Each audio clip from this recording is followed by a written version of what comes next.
and how with our consciousness that is maybe currently trapped into a limited viewpoint of labels and consideration of, okay, this is me and everything is not me, how this can actually dissolve when we assume this transfigured viewpoint of a continuous mirroring of the highest into the lowest. It is difficult to conclude which quotes from the Tantras to use, as the let's say, bandwidth of these texts is very, very widespread, and also in terms of time, in terms of cultures, and even partially religious backgrounds. There's just so many substreams and elements to it. We could definitely do a university study just alone on this, and of course in India you can. When we pick out some 4 quotes for an evening, it will be at least from the viewpoint of the teacher, always somewhat lame, because it will not really be able to cover the fullness of what the tantras mean. Some people date some of the tantric scripts back to even 5,000 before Christ. There's not a whole lot of historical backup for that, but there's definitely some professors that at least intuit that it might have been so. But at least we are speaking about some 3,000-4,000 years from where we are now, that cover a variety of scripts, of substreams and mainstreams and so forth of the tantric tradition. And one key figure in sort of bringing all these different streams and books and texts and so forth together is the great saint and master Abhinavagupta, who is a key figure in the Kashmirian Shaivism, but also just in general in the tantric history, as somehow he is the one who brought about what we call the tantric renaissance in about the 11th century after Christ, in the Common Era. This saint, Abhinavagupta, and we will have actually 2 texts from him today, both the Tantraloka and the Tantrasara. He was quite a special being in many ways. His parents were known to be saints themselves, great liberated masters, who knew basically a variety of methods and theories, cosmology, around Tantra. These 2, father and mother of Abhinavagupta, were initiated to understand which point in time to choose to attract the soul that would become a great master as well. They would conceive him in a ritual within a state of bliss, a state of samadhi, and raised him to become a master. So this Abhinavagupta became one of the greatest tantric masters of all time, and he took it upon himself to somehow unify all these different scriptures that had been put out up to that point. There was a variety of knowledge floating around, both knowledge that had been passed on in an oral manner, verbal manner, over many generations, and then eventually pinned down with at least some, let's say, bullet points of what that particular practice or cosmology was about, up to bigger, let's say, manifestos of Tantra and Yoga, like, for example, the Agamas and the Shastras that were whole collections of Tantric knowledge, so to say. Now, within these streams, again, there were various viewpoints. Is the world an illusion? Is the world real? The world, for sure, when we speak about Tantra, is divine, but is it dual or is it non-dual, or what is going on? So he had to somehow embrace all of these different viewpoints into, well, he didn't have to, but it was somehow his mission to do so, and to bring them all together under one viewpoint and one cosmology.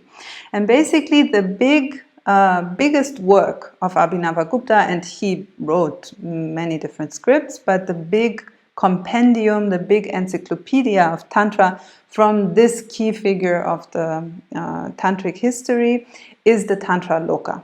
That is the big work that he compiled. It is literally an encyclopedia made up of many books, 37, I believe, different books, sometimes considered chapters, but actually each of them has many verses within them and is considered a book in itself. By now, the Tantraloka has been variously commented upon and so forth, and became somehow like one of the must-read books to have in your household if you consider yourself a good tantric, at least a good tantric scholar. Abhinavagupta is considered, or let's say some people flirt with the idea that he might have been an avatar of Shiva, which is quite an unusual situation. Usually the avatars go with Vishnu and then sometimes also with Brahma, of the Trimurti, trinity of the masculine consciousness within the tantric and also the Hindu realm.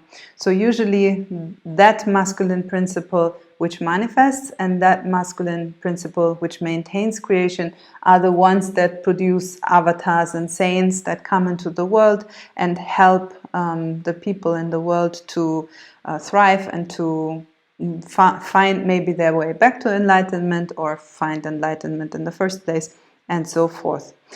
To have an avatar of Shiva is a very, very rare thing, and this figure, Abhinavagupta, is at least considered by some people to be one of those. Now, this Tantraloka, translated, the title means as much as light on Tantra. You could also consider it the light as this stream of consciousness upon Tantra, looking into the Tantras, basically. And he synthesized within this one encyclopedia or compendium some 64 monistic agamas. There are more agamas, but he concentrated on the monistic agamas, which sort of fit with his particular cosmology, a non-dual, and you will see, we'll talk about it in a moment, a very complicated way of non-dualism that he sort of proclaimed within this work. He also put all sorts of other schools of tantras and subgroups and so forth into this work, and in the end of the day created a summary of cosmology, understanding the theory of how the universe is built, including the 36 tattvas, if this is something that you are interested to study, including an understanding of how the microcosmic small universe of our being works and then is integrated into the macrocosmic universe, considering, for example, the different flows of energy within our being, but also within the macrocosm, within us, creating what we call prana or life force within the universe, creating, for example, time. He describes in detail the different ways of how the spiritual path can unfold depending on your level of consciousness. This is a teaching that we know as the upayas. It became quite known within Kashmirian Shaivism, also regarding the states of consciousness that the human being can obtain, and how does it all come to be within the bigger picture of this macrocosm and its creation. But you also have within the script quite a big compendium of methods, a variety of practices, amongst them meditations, ritualistic integrations, also pointers on how to initiate other people, how to help other people when they, for example, fall into darkness or into lower states, when they're in the process of dying or are dead already. So all sorts of interesting initiations that fit into this text, even with pointers and descriptions for a tantric teacher, even for gurus, on how to somehow do their job in the most integrated way. I just want to read you the beginning of the Tantraloka because it sounds so beautiful, the first 2 verses. The mother is she who is the ground of pure power, radiant with ever new genesis. The father is he who is filled with all the Shaktis, maintaining his light through his 5 faces. May my heart, one with the diverse creation, flowing forth from the fusion of these 2, embodying the nectar of the absolute shine. My mother, Vimala, is she for whom the birth of Abhinava was a festival of joy. My father is renowned as Simagupta, full of the state of Shiva. May my heart, formed from the emission of the ecstatic state of their union, embodying the nectar of the Absolute, shine forth through this work. So you can get a little bit of a taster. He basically puts his entire vision into these first two verses. The understanding that indeed the world consists of the union of the dual principles Shiva Shakti, which are nevertheless continuously united within our own being, within our heart, and all the, let's say, wonderful integrations that arise from our heart. Nevertheless, on a background of a continuous understanding that everything is one within this duality. So Abhinavagupta was somehow making this first clear cosmological declaration, you could maybe say, of the polarized whole, the one big universe that is within it polarized, that therefore, indeed, it does not contradict at all to live in a universe in which left cannot be thought without right, down cannot be thought without up, inside cannot be understood without outside, and yet all of these apparent contradictions actually coming together as a complement, as complementary parts that are forming one whole.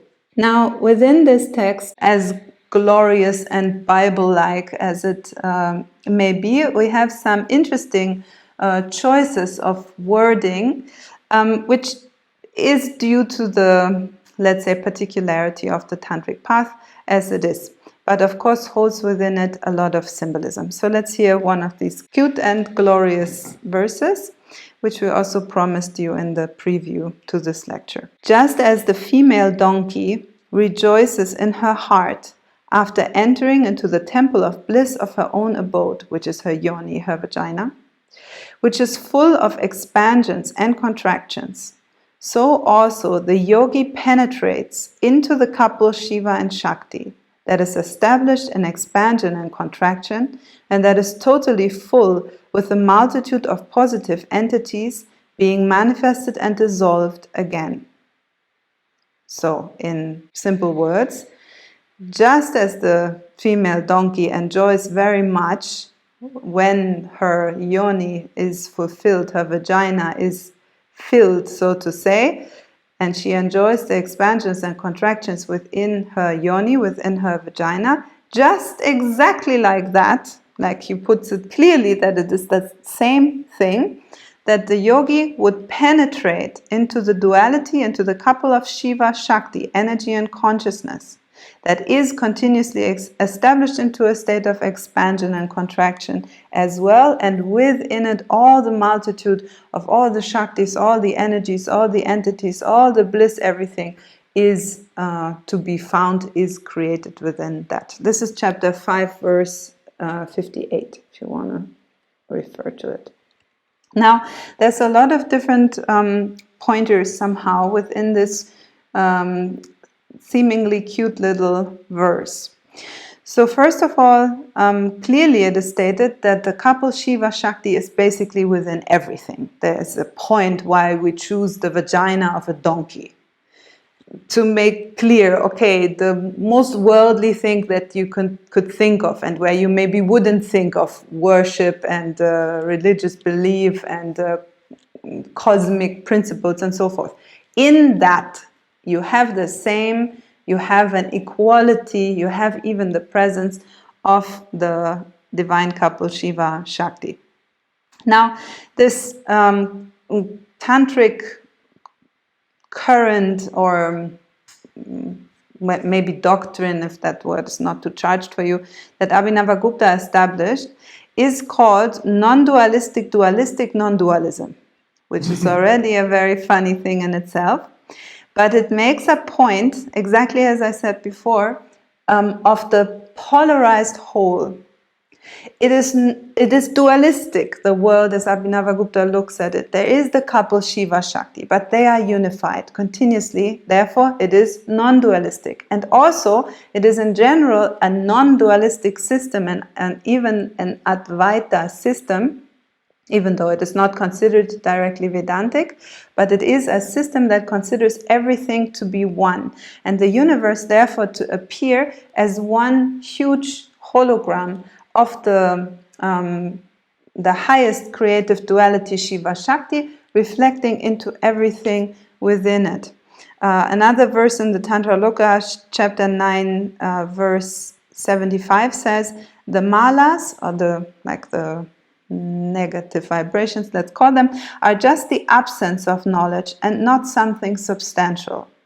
So he acknowledges, look, there are negative things, but the negative things are just knots in the big good thing. There is just one thing, and there are waves within that one thing that establish the seeming duality, a seeming even contradiction between things within this world. And of course, as, let's say, maybe the key message of Tantra that derives from this idea, everything in Tantra is considered divine. So, of course, Abhinavagupta is making a point by choosing a most worldly example in order to understand that it is absolutely no different from the most glorious principles that we could be thinking about. So the first message somehow is this idea of the non-dualistic, dualistic, non-dualism that Abhinavagupta is stating, and that gives this wonderful explanation of the coexistence of apparent contradictions while everything is actually one, and the world doesn't need to be illusory in this idea but can exist as divine, which is quite a complex thing that he puts through and through in the verses of the Tantraloka. Another principle hidden in this verse is the holographic principle, that what is above is also below. As in the vagina of a donkey, so at the highest levels of the universe, at the levels of the first tattvas, as they are called, the first emanations of creation, which are Shiva and Shakti. There's absolutely no difference between the joy in the female yoni as she expands and contracts and the universal expansions and contractions. Now, this principle is something that you also find in a variety of other traditions. For example, the alchemist traditions of the Occident, for example, the Emerald Table written by the Greek, probably Greek, Hermes Trismegistos, which states very clearly, as above, so below, and as below, so above. Everything within this universe reflects into one another, giving a quite wonderful transfigured viewpoint upon how this universe is built, and how with our consciousness that is maybe currently more trapped into a limited viewpoint of labels and consideration of, okay, this is a chair and this is another person and this is me and everything is not me, how this can actually dissolve when we assume this transfigured viewpoint of a continuous mirroring of the highest into the lowest. Even in the least nice thought inside of our inner universe, Shiva Shakti can be found, the highest can be found if we choose to be attentive to it. Also in the Kabbalah, we find this holographic principle expressed by Rabbi Isaac Daman. And in this Kabbalistic context, this Rabbi says, man is a small world, and the world, which is the building, the house, the container, is a big man. So the little person that lives within the large universe is just the same built, just the same structured as the big universe. Another principle that is expressed within this verse is that everything is expansion and contraction. You could also say everything is vibration, the ups and the downs of the vibrational wave. The microcosmic expansion and contraction, here symbolized by a vagina of a donkey, is the same as the macrocosmic expansion and contraction, or the great spanda, if you want to Google a bit about it. This spanda, the first expansion and contraction, the first vibrational emanations of the highest levels of the universe that everything comes from, can be found continuously within the heart of the Tantric as what is called the tremor of the heart, the spanda as the tremor of the heart. You can read, for example, the Svanda Karika, also a tantric text that goes more into this vibrational expression of everything. Within that vibration lies joy, fulfillment, freedom, ecstasy. Like the fulfilled yoni of that donkey, so there is the profound ananda, the bliss encrypted within this tremor of our heart. This you find also expressed in Taoistic writings and studies, and of course also in the Bible, in this primordial expressions. In the beginning was the Word, and the Word was God. God as a word, as a vibration, goes quite along with the primordial sound Aum, which we know from the Hindu tradition. Also in the Bible, and God said, "Let there be light," and God saw that the light was good. So the divine, the goodness, and as expressed more in Tantra, the bliss, the ecstasy lives within these expansions and contractions that can be found within everything. And as a final comment on this verse, of course, as much as we could think, well, you know, what earthly thing could we think about? Well, a donkey, okay, the earthly part of it, well, maybe the genitals. As much as it is also that and has that very grounded connotation to it, the yoni of the donkey has been chosen purposefully, because the yoni in Tantra, of course, is the symbol of the great gateway into the void, into the blissful creative void that lies actually even beyond the expansions and contractions, beyond the dual nature, beyond the Shiva and Shakti, but even in the supreme absolute, or there is a link into the supreme absolute in the symbolism of the yoni. And when the void of the yoni, of the vagina, of this donkey, also the void of the yoni of our heart, as we know in Tantra, is filled with the conscious expansions and contractions, then indeed bliss arises, and from that bliss, freedom arises, and within it, the multitude of all creation can appear and disappear. So quite a big symbolism there in this cute donkey verse from the Tantraloka. This rabbi that Blandine mentioned, Rabbi Yitzhak Daman, became quite popular recently. Quite popular, I mean, more popular than other Kabbalistic teachers from the 13th century. So approximately 700 years ago, he calculated the age of the universe looking at certain hints in the Bible. He said this, God created this not one day like our day. There are hints over there. And he calculated, and he came to the conclusion that the universe, I don't remember exactly, 13 or 14 billion years old. And a few centuries later, Stephen Hawking, with the calculation of the Big Bang, reached the same conclusion.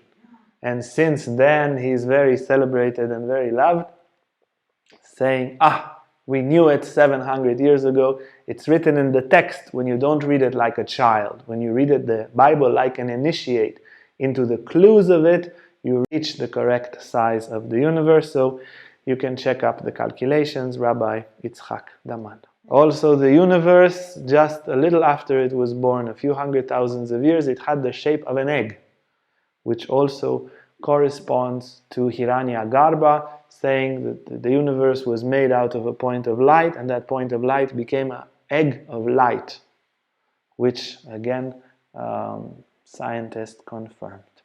And let's also look into another great text of the Tantras, the Shiva Sutras.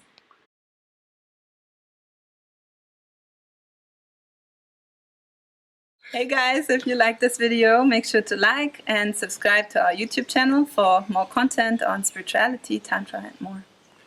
And if you want to sign up for our online classes or for our retreats, you can see our website on the description below.